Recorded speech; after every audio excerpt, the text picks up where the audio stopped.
A large number of arrests have been made in the last many weeks, especially after the blast that took place in the police premises in Clariat. And therefore, once we started doing that exercise, a large network has come out in front of us, and we have been taking action against all of them. And as I said, a large number have been arrested. And now with this incident happening, more in fact detailed investigation will happen, and all those involved in it will be brought to justice, as I mentioned. So we are going to take a really firm stand on this, and as I said, we will be very, very firm on our action against people who are involved in this blast. It took place in Clariat, yes, and we have in fact investigated, and we have found evidence, and we have caught the people. In this incident, we have only seen the messages that they are claiming, but we will do thorough investigation and find out who really is behind this, and then only it will be appropriate for me to comment. Yes, should not have happened. This is an incident where we have seen that it's been preceded by a large number of extortions being given to people, and therefore it looks more like a racket of extortion that they're trying to create, and this is something that we will not allow at all.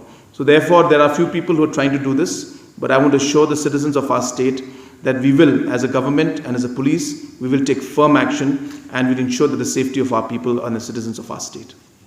We have been working towards it to strengthen it even further, and it's been the basis of the strength of the intelligence that we were able to arrest all those people who were involved in the blast that took place in Clariat district. So therefore, we cannot say that it's a lapse of the intelligence.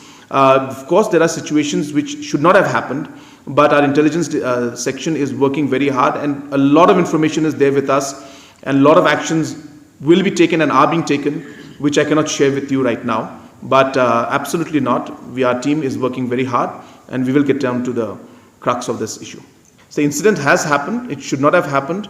From the government side, as I said, we will ensure that all the investigations and inquiry is done at a very speedy pace, and ensure that all the people who are connected with this will be, as I said, will be picked up, and we'll ensure that very stern message and action is taken. And number two, as was asked by a lot of you, even the security measures will be enhanced in all the locations that are very, very sensitive. So we will ensure that all measures are taken to protect our people.